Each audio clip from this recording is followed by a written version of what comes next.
Olá, esse é o nosso ciclo de conversas, um autor, um texto, que convida a cada vez um escritor ou um poeta que também seja crítico e seja professor, para nos falar um pouco das suas referências.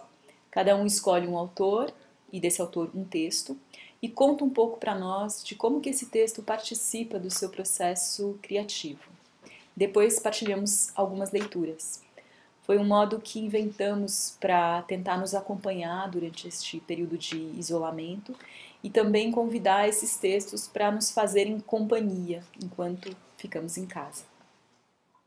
Nosso convidado de hoje é o Manuel Ricardo de Lima.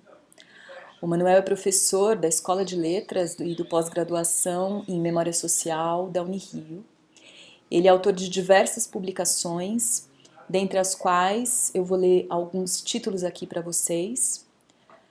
Em 2019 ele publicou Pasolini, Retratações, pela editora Sete Letras, com Davi Pessoa. Em 2018, Avião de Alumínio, pela editora Quelônio, com Julia Studart. Maria Quer o Mundo, publicado em 2015 pela Edições SM, um livro para crianças. Em 2014, o livro de ensaio A Forma Formante, Ensaios com Joaquim Cardoso, pela editora da Universidade Federal de Santa Catarina. Também em 2014, Geografia Aérea, pela editora Sete Letras. E também pela editora Sete Letras, Jogo de Varetas, em 2012, As Mãos, em 2012, um livro que foi reeditado, que tem uma primeira versão em 2003. E ainda Fazer Lugar, a poesia de Rui Belo, publicado pela Lume em 2011. E Falas Inacabadas, um livro Transparência com Hélida Tessler, em 2000. O Manuel coordena a coleção Mobile de mini-ensaios desde 2006 pela Lume Editor e coordenou a edição da poesia completa de Rui Belo no Brasil pela editora Sete Letras.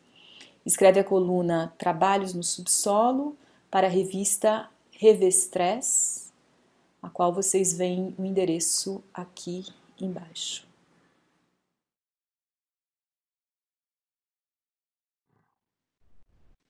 Manuel, Oi, Anitta. bom dia, tudo bom? E tudo bem? Muito obrigada por disponibilizar esse seu tempo aqui para conversar com a gente.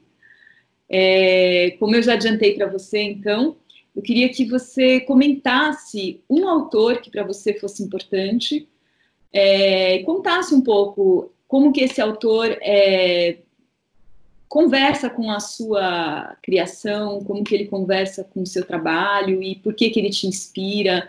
Enfim, contar um pouquinho para a gente sobre alguma inspiração sua. Primeiro, eu que te agradeço imensamente assim, o convite para a gente conversar. Depois, segundo, isso tem muito a ver com uma admiração imensa por você, pelo seu trabalho, pela sua forma de pensamento, né, pela a maneira também que você se coloca diante das coisas. Isso para mim é muito importante.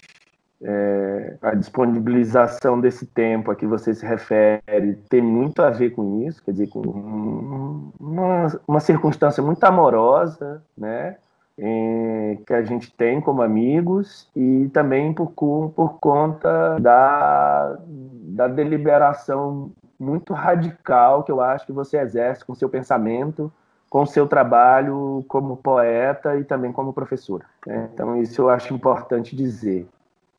Tá? E depois, assim, eu fiz uma escolha, depois que você fez a proposta, que tem muito a ver com certas formulações de pensamento que eu tenho tentado, como esforço mesmo, desenvolver, né?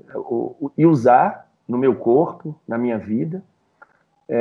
Eu tenho há muito tempo deixado de ler poesia, assim, uma coisa que foi acontecendo muito naturalmente, quer dizer, eu fui voltando a ler poetas modernos e antes do moderno, e fui deixando muito lentamente de acompanhar, de rastrear, né, de ler o que imediatamente se chama de poesia contemporânea.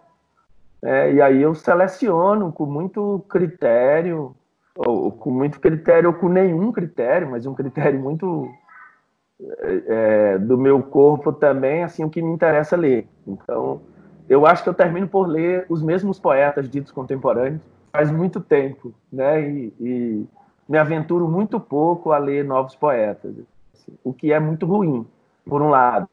Mas, por outro lado, eu acho que eu tive coluna em jornal durante muito tempo, 10 anos, né?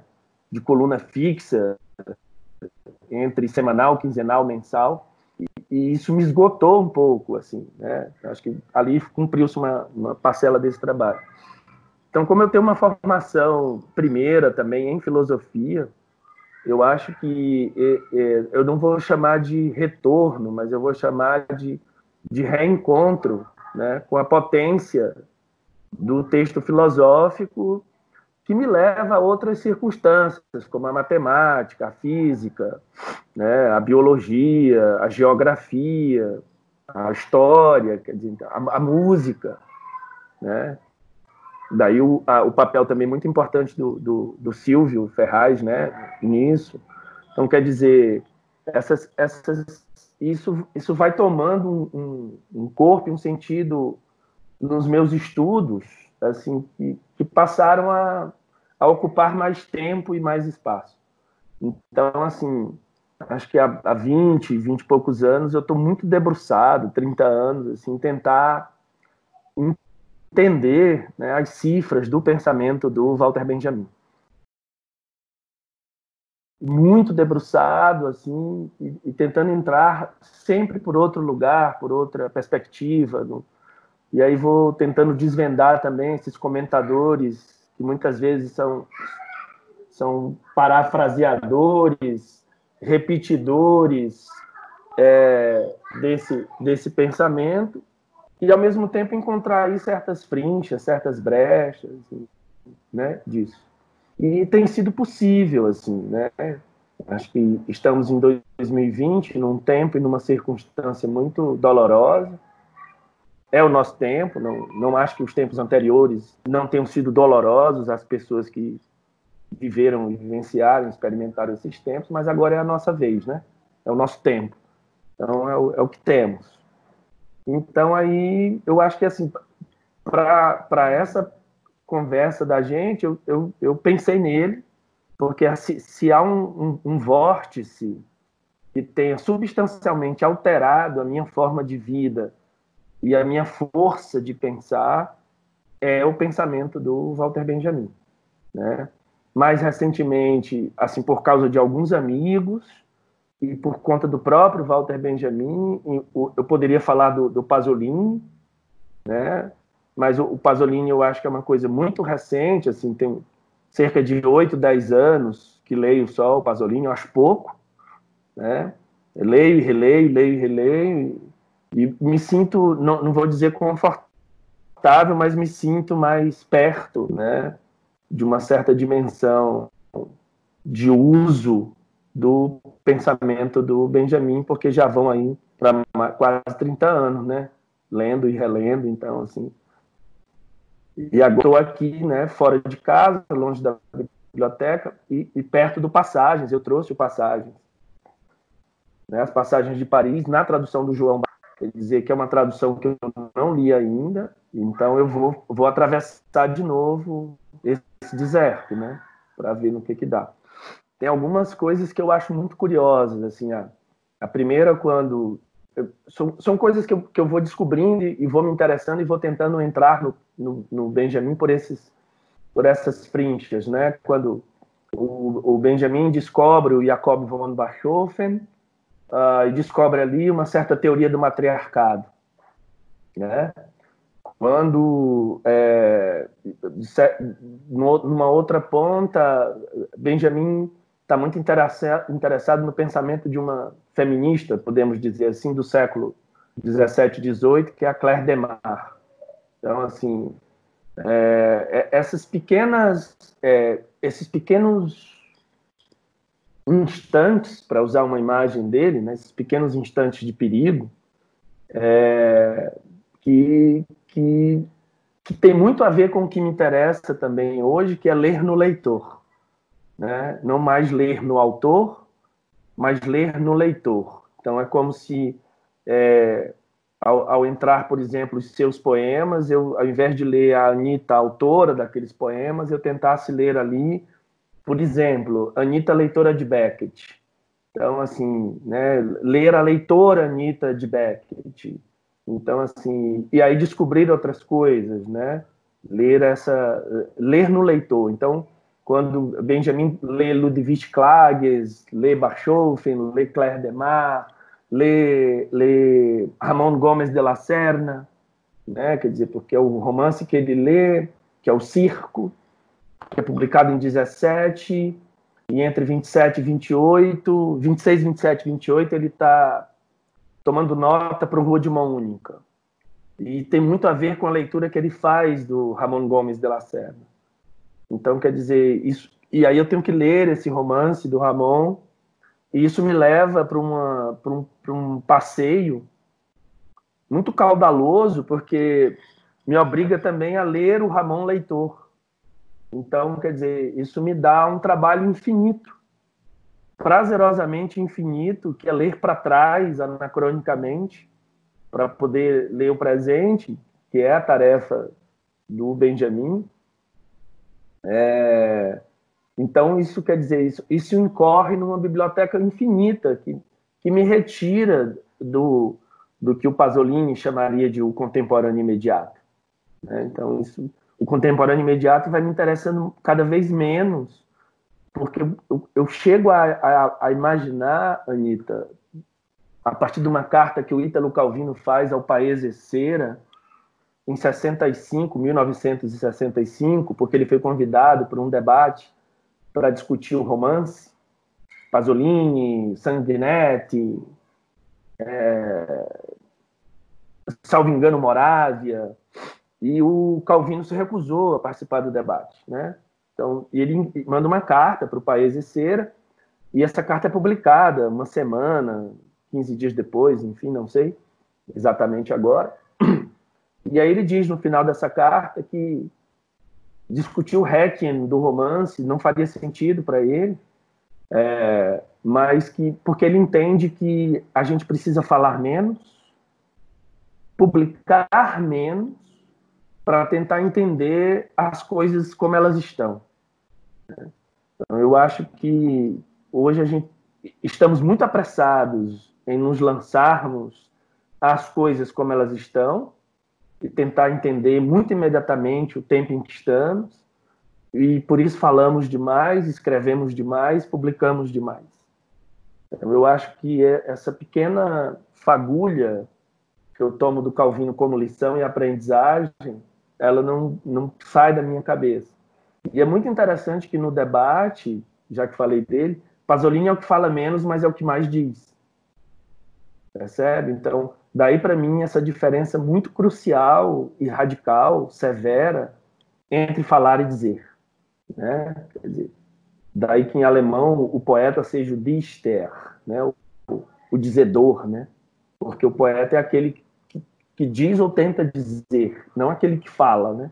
Quer dizer, a tagarelice nunca seria ou nunca teria uma dimensão constitutiva, né? A tagarelice seria muito mais um lançar-se fora. Não chega nem à dimensão do dispêndio, se quisermos pensar como o Bataille, né? Não chega nem a noção do dispêndio, nem a dimensão do dispêndio. Então, eu fico pensando exatamente o que seria falar e dizer, né? Então, estou muito interessado no esforço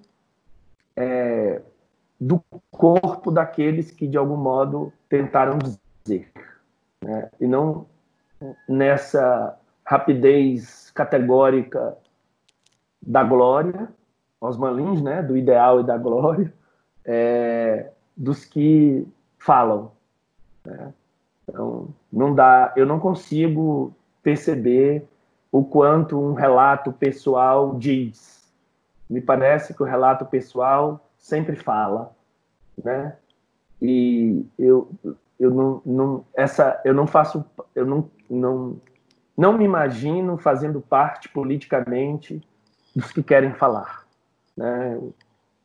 Politicamente eu me posiciono com a mão esquerda, né, sempre, e o cotovelo esquerdo ao lado daqueles que imaginam tentar dizer, mesmo que passem a vida silenciosamente calados, né? Então, daí você entende a minha aproximação com alguns poetas, com alguns escritores, com alguns pensadores, enfim, né? Eu acho bonita essa ideia, né, você diz que acho que está no Benjamin, que acho que está na sua fala, quando você diz, me interessa por exemplo, Benjamin, leitor, sei lá, de Ramon, sei lá, né? Então, assim, Benjamin é leitor de muitos, e todos nós somos leitores de muitos, né? E como se algumas falas trazem a espessura desses vários tempos que estão implicados, né? Numa fala mesmo, num dizer, sei lá, de modo que isso tudo fala de um tempo adensado, né? Com várias linhas, e que a gente então sai de um presente imediato, como você disse, por exemplo, num relato pessoal, que é pura fala imediata de um momento agora, ok, sem nenhuma espessura de outras temporalidades, de outras vozes, outros autores, enfim, outros pontos de vista que poderiam estar implicados nessa rede, que é essa rede infinita que é a literatura. Acho que é um pouco disso que você está trazendo, né, na sua fala, e essa imediatez que a gente tem hoje, né, que parece matar essa espessura temporal, não dá tempo das coisas chegarem a acontecer, e você meio que ignora toda essa rede que é a literatura, ou que são as artes também, né? Sim. Me parece você está falando de outro tempo, né? Você fala dois termos que me parecem muito importantes. Assim. O primeiro é a ideia de espessura, né? E eu gosto muito de vincular, e eu acho que a gente já falou disso em algum outro momento, acho que até aí na sua casa, vincular a ideia de espessura à ideia de aderência, né? Quer dizer, quando a experiência pessoal ela não é uma intimidade, mas ela é uma extimidade, porque ela vai exatamente em direção a outrem e toca esse outrem via uma espessura e uma aderência, né? Quando o corpo ainda é capaz de ferir-se e de ferir o outro, né? Quer dizer, não sei se essa imagem é do Arthur, Anita, talvez você tenha essa imagem mais corrente do que eu aí na memória, mas em alguma anotação, talvez a minha leitura também já esteja bem dispersa, mas há uma ideia de que há um temor de que um dia os corpos, muito brevemente, os corpos não ameacem mais os outros com desejo. Os corpos não se ameacem mais em torno da ideia de desejo. Então, me parece que toda a ideia do relato pessoal íntimo tem a ver com a ausência dessa ameaça, né? Me parecem corpos temerosos, né? Sempre assim. Muito longe do pensamento que treme, aquela ideia do Blanchot, né? Quer dizer, e muito mais de um pensamento que se conforma, né?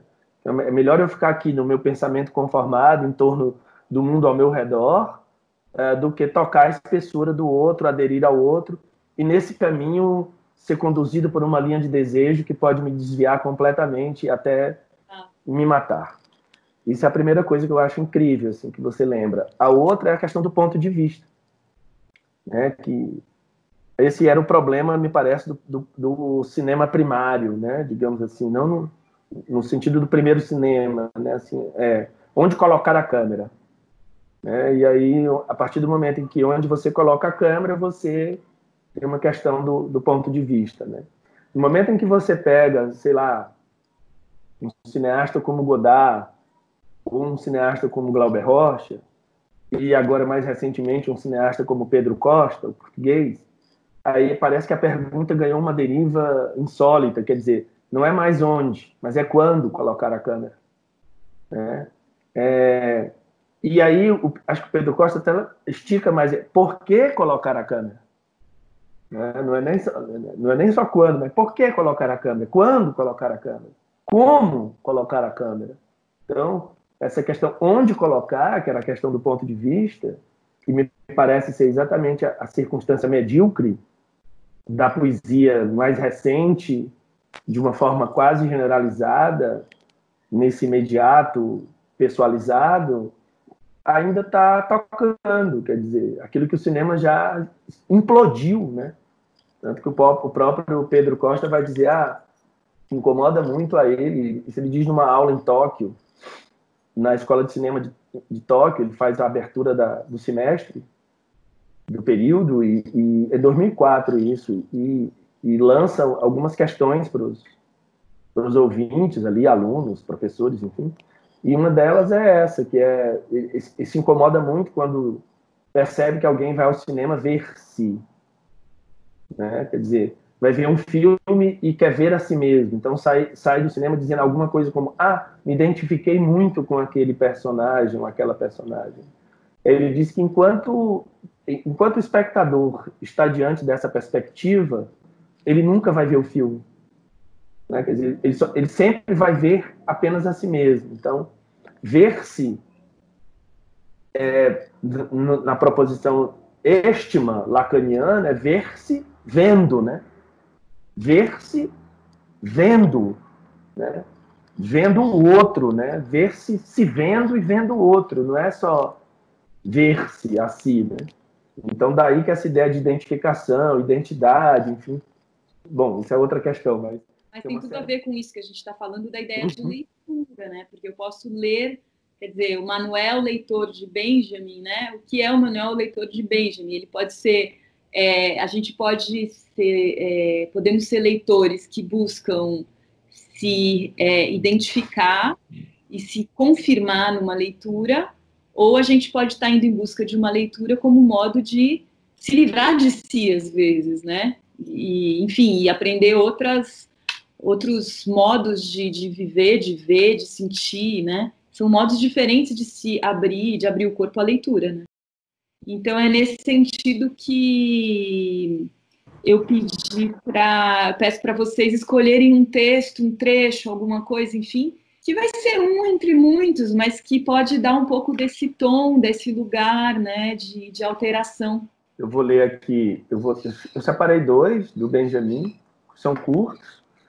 O primeiro chama Trabalhos de Subsolo, foi de onde, e isso é importante dizer, é de onde eu tirei exatamente o nome para minha coluna, na revista Revestrez, que é uma revista, eu tenho que falar isso, porque essa revista é incrível, é editada pela Samária Andrade e pelo André Gonçalves, feita com muito esmero e precisão política lá no Piauí. Essa é a verdadeira Piauí, né? Quer dizer, sem nenhum dinheiro de banco.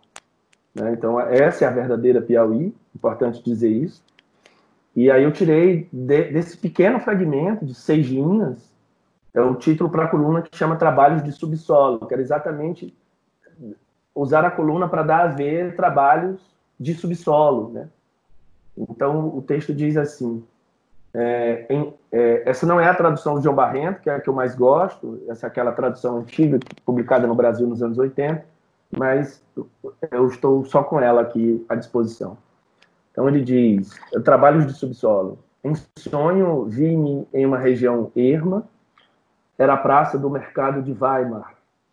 Ali eram feitas escavações. Eu mesmo raspei um pouquinho na areia, então apareceu a ponta de uma torre de igreja.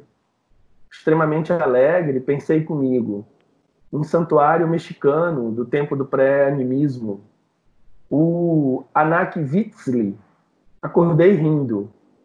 Ana igual Ana, Vi igual Vie, Witz igual Igreja Mexicana.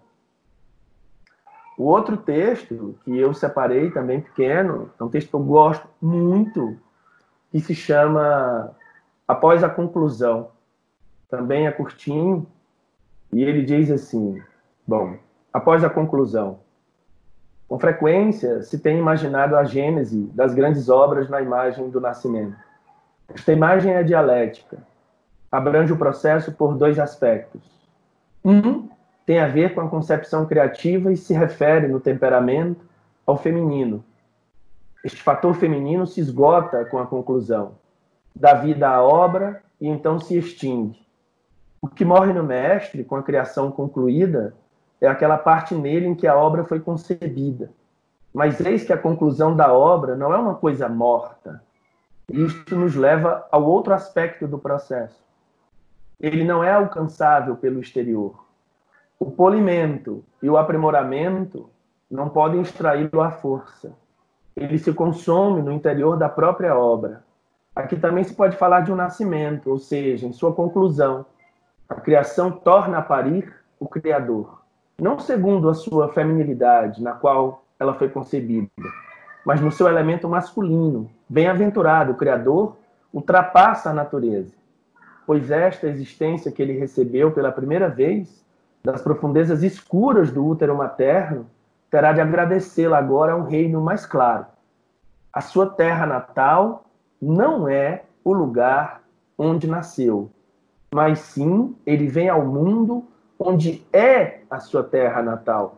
É o primogênito masculino da obra que foi por ele concebido. Então, esses são os dois textos, Anita, do Walter Benjamin, que eu separei para a gente dividir, partilhar. Maravilha. Maravilha, Manan. E eu também gostaria que você trouxesse alguma coisa sua, assim, digo coisa porque pode ser pedaço, trecho, poema, coisas assim, indefinidas, cinema. Bom, eu separei então aqui dois textos, tá? Ele é um pouquinho mais esticado do que esses do Benjamin, mas assim, estão no livro novo, o livro está pronto, desde pronto mesmo, assim, fisicamente pronto, desde de fevereiro, março, se chama O Método da Exaustão, vai sair pela editora Garupa, aqui do Rio, a Juliana Travassos, que é uma menina incrível, uma editora feliz, quer dizer, ela faz a coisa do livro com uma alegria absurda. Isso é muito bonito, isso, como a Juliana se relaciona com essa condição do livro, né, que é uma condição sempre terrivelmente precária e forte ao mesmo tempo. Mas aí veio o problema do pandemônio e a gente... Bom, o livro está parado, assim, a gente está sem saber direito se imprime, se não imprime, enfim. Bom, e aí o livro tem essa parte que se chama Sandra Bullock, Passeia pelo Espaço, que é o título de um poema do Carlos Augusto Lima, meu irmão querido, foda, e que aí ele faz um poema a partir dessa ideia, e eu gosto sempre de colocar um poema do Carlos Augusto nos meus livros. Todos os meus livros têm um poema do Carlos Augusto, que às vezes eu até mexo no poema, reescrevo o poema, e a gente tem esse jogo livre. Então eu boto o poema dele e depois tem o meu poema em resposta ou em conversa com o poema dele, que também se chama Sandra Bullock, Passeia pelo Espaço. Então vou ler o dele primeiro. Sandra Bullock, Passeia pelo Espaço, Carlos Augusto Lima. Perdi meu pai há alguns anos num acidente de carro. Uma falha no sistema de direção fez com que ele sobrasse numa curva que dá para um penhasco. O carro ainda capotou umas 4, 5, 6 vezes antes de explodir na composição de pedras pontiagudas e muito molhadas, que protege aquilo que é terra daquilo que é mar. Este lugar onde uma pancada aguda e compassada imita o seu coração.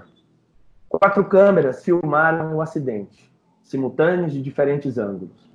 E o barulho da explosão pôde ser ouvido num raio de 10 a 15 quilômetros adentro do vale que rasga e invade esta região do país. 4 câmeras simultâneas, a transmissão no horário nobre e a notícia que me chegou como uma brincadeira.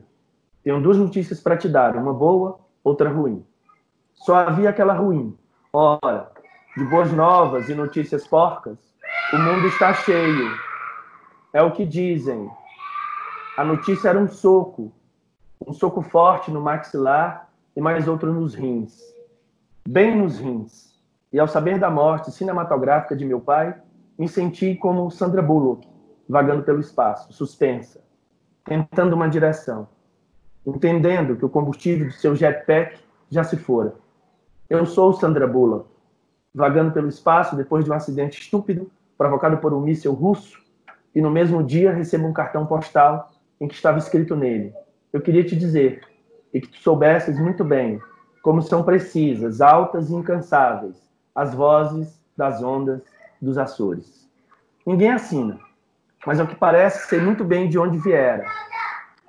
Agora passo os dias pensando em Santa Maria, São Miguel, Faial, Ilha Terceira, Graciosa, São Jorge, Pico, Curvo. Passo os dias pensando em Angra do Heroísmo, na Serra do Marião, no Monte Brasil. 6 meses depois foi minha vez de morrer. Morri me atirando do 6º andar do edifício onde morava e, talvez por sorte ou azar, caí de cabeça numa piscina turva e lamacenta. Não respirava. Uma espécie de apneia sem senso, sem concentração, nada profissional. Uma morte não profissional. Morrer é coisa de amadores, também é o que sempre dizem. Hoje há um tremor, enquanto espanto mosquitos que insistem em pousar sobre minha derme exposta. O corpo todo exposto, nu. Me lavo 3 vezes ao dia e rolo na areia para me curar dos ferimentos, como os elefantes da savana, tal qual vi naquele canal dedicado aos bichos e à vida animal em geral. Não há acidentes nesse canal. Câmeras simultâneas, apresentadoras charmosas, narrando a falha de sistemas de direção. Carros rolando do penhasco e explosões que se propagam em camadas, ondas, muito menos o espaço. Menos ainda Sandra Bullock, dando voz a um documentário sobre o acasalamento de hemípteras, tisanuras, ortópteras. Depois de sucessivos golpes, meus rins foram retirados e até estou reaprendendo a andar. Um outro cartão postal me chega, mas agora sei quem escreve. Reconheço a letra, reconheço a mão, lugar exato do amor. Uma foto do templo de Angkor Wat, Camboja, e algo escrito nele. Nos fundos tem uma floresta. Trarei sementes para ti.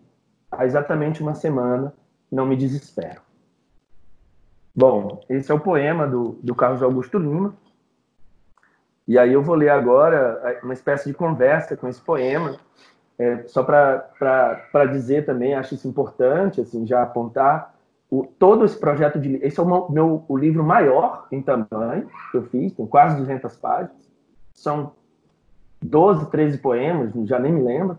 Poemas muito longos, né? E divididos em partes. Essa é uma parte do livro, né? Que tem essa conversa chamada Sandra Bullock, Passei pelo Espaço.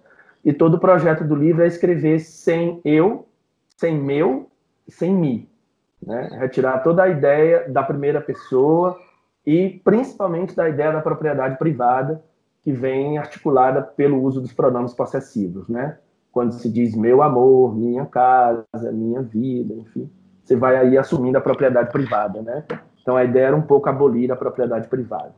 Então vamos só lembrar para quem está assistindo que esse é o seu novo livro, O Método de Exaustão. O Método da Exaustão. O Método da Exaustão, pela editora Garupa. A conversa com o poema do Carlos Augusto foi incrível, porque esse poema me chegou e eu nem estava pensando em fazer livro, mas assim, eu devo muito, isso é importante talvez dizer, ao Domênico Lancelotti, que fez uma viagem para a Índia, que é um amigo músico, e nós ficamos trocando e-mails nessa viagem para a Índia, e eu disse para ele que eu ia fazer uma coisa com essa troca de e-mails, e eu fiz um longo poema em 13 partes, bem grande, e ele usou numa exposição que ele fez de quadros com colagens de papéis que ele colheu no lixo e na rua na Índia, durante os mais de 30 dias que ele ficou lá.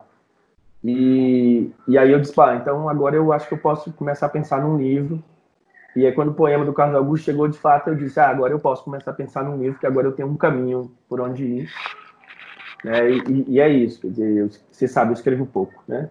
Então, meu último livro é de 2014, de poemas, e só tem 7 poemas de fato novos, o resto são antigos poemas que eu reescrevi completamente, né? Então vamos lá. Sandra Bullock, Passeia pelo Espaço. Um amigo carimba paredes e é reconhecido pelo olho de vidro. Carimbos gigantes, com letras fortes, que apagam depois com o tempo. Como tudo. Faz isso repetidas vezes, sem parar, em casas das quais nem sabe quem são os donos. Se há donos. Quem mora nelas? Nunca fez outra coisa na vida.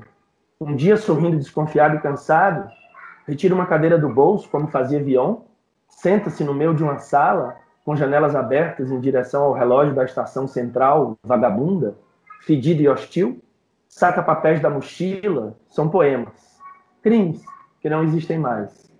Não há quem os cometa. Ninguém nunca morre por isso, nem por nada. Começa a rir desesperadamente. Tem uma crise fixa de choro. Talvez seja a miséria, o sufoco. Estamos no fim de janeiro, dia 27. O único desejo é a própria carne envenenada, como a de seus irmãos. Triste é viver, irmão. Coração ferido e tomado de ódio, a alma consumida pelo fogo, o peito e a voz extraviados num deserto. Vesni, plama. O forno, onde parados, a sala fervendo, ninguém ousa ir levar-lhe um girassol, dar um abraço, fazer alguma oração. Salve cada um a sua vida. Tudo voa despedaçado, cheiro de corpo podre, a cada gemido um jogo. Morre a cada 6 meses, perde os rins, reaprende a andar, rola na areia como um elefante para curar feridas. Chora mais vezes, desenha com o dedo no ar as aventuras forjadas de Sandra Bullock, vagando pelo espaço, chão de astronauta, sem combustível no jetpack, sem linhas no rosto à beira de buracos negros, ou emprestando a voz a um documentário sobre o acasalamento de hemípteras, tisanuras, ortópteras. O que ainda nos mantém respirando é uma fotografia do templo de Angkor Wat e a frase: há exatamente uma semana, nenhum desespero. Está escrito em búlgaro, que é exatamente assim. Lança-se uma bomba no coração e a terra está alagada de sangue. A terra é um convite, um sepulcro. A morte é também miserável, a vida é dura, brutal. Diante do vento do mundo, de uma falsa tradição familiar revolucionária, o demônio da guerra é diário, violento. Comem-se nas sobras, moídas, arroz branco e farinha de puba. Algumas vezes, raramente, servem um pouco de feijão verde. À mesa, o riso de cada circunstância. Os retratos 3x4 como a canção, colados numa imensa e colorida imagem de São Jorge. As costas fechadas a qualquer inimigo. Existe água em abundância e é preciso dizer muito obrigado. Não há mais mãe, pai, acidentes espetaculares, câmeras simultâneas e nada sobre os detalhes para tirar os corpos em direção de uma próxima vez, expostos e nus. Morrer pode ser assim, numa tortura feroz durante meses. Um amigo ainda carimba paredes. Não é mais reconhecido pelo olho de vidro. Tem um par de chaves. Comprou um fogão, uma geladeira e coleciona armas turcas. Não diz nada, ninguém diz nada, há medo.